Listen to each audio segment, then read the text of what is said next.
Hi, my name is Joey. I work among the houseplants here at Cornell Farm. Today we're going to talk about Hoyas. I'm standing here in front of our Hoya display, which is in the northeastern section of our checkout greenhouse. Hoyas are sometimes marketed as low-light plants, but they definitely prefer bright indirect light and can even take some direct sun. They're epiphytes, which means in nature they latch onto trees or taller structures that can be found in nature with their aerial roots, so that as they can grow upward closer to the sun. So they are able to take some direct sun as well. You can acclimate them to it, but they definitely prefer bright indirect light. So I would suggest an east, west, or south-facing window for a Hoya. If it's an east-facing window, maybe a little bit closer to the windowsill, and it can take some direct morning sun. And then in south and west-facing windows, I would make sure it doesn't get too much direct sun so the leaves don't scorch. If it gets too much direct sun, you might also notice the leaves start to redden. That's called sun stress. It's completely normal.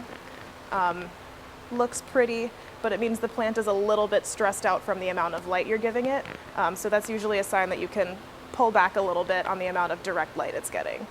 Many people grow Hoyas for their flowers. Hoyas have very unique flowers. They usually grow out of what's called a peduncle. You'll find it on the back of a node that has two leaves on it, and it looks like a little upside down hook.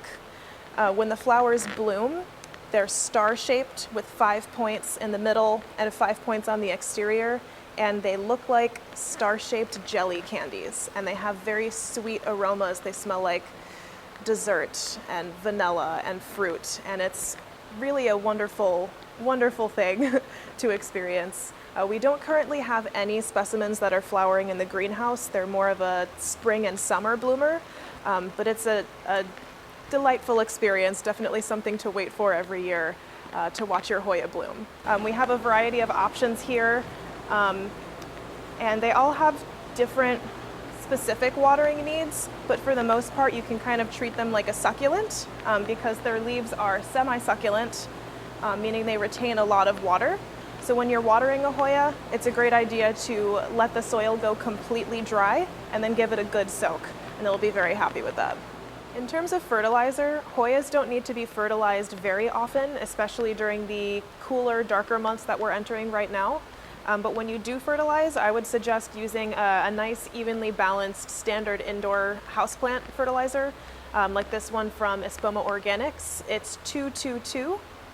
I would dilute this to half strength and maybe do it once every 1 to 2 months, maybe once every 6 weeks during the cooler months, and maybe once a month, maybe twice a month during the warmer, lighter months.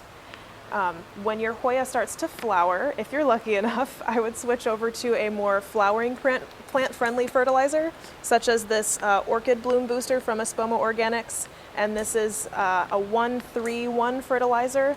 It's got a higher phosphorus ratio to promote buds and blooms.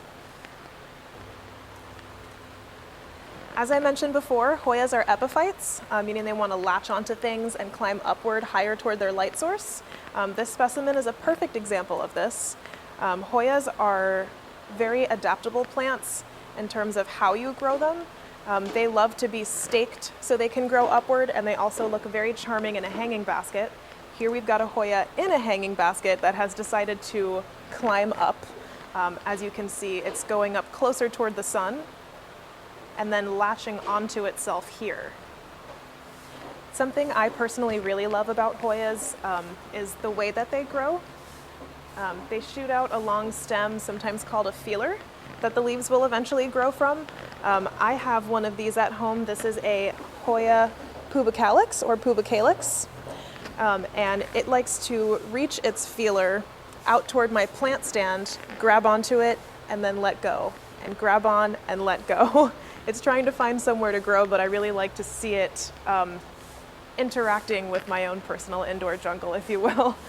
Hoya leaves, the foliage also very often come with this speckling or splashing, which I find really unique and beautiful. You can see it present on several varieties, including the Hoya pubicalyx and also this Hoya curtisii as well. As you can see, we've got a wide variety of Hoyas here with different shaped leaves and different variegations on the leaves, and there is definitely a Hoya for everybody.